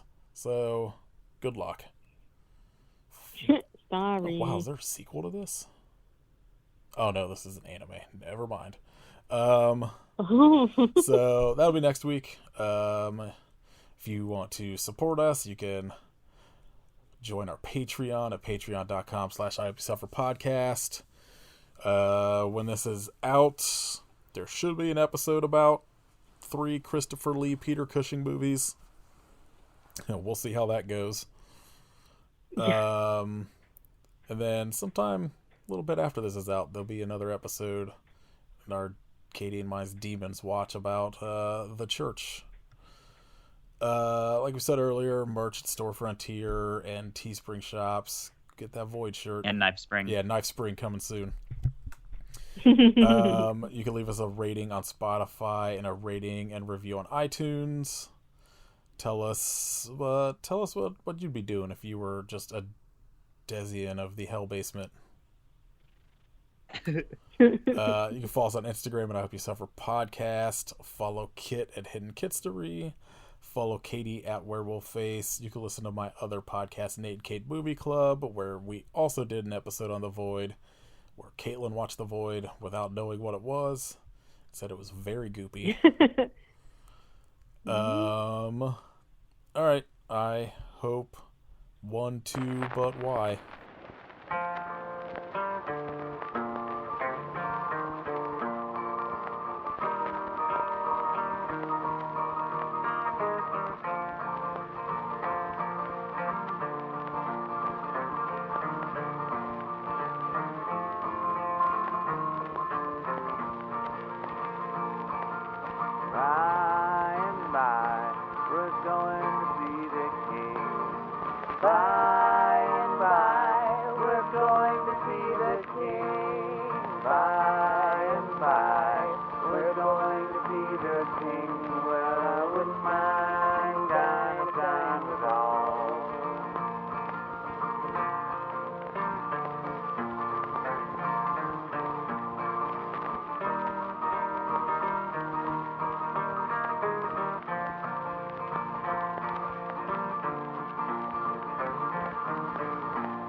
Wouldn't mind dying.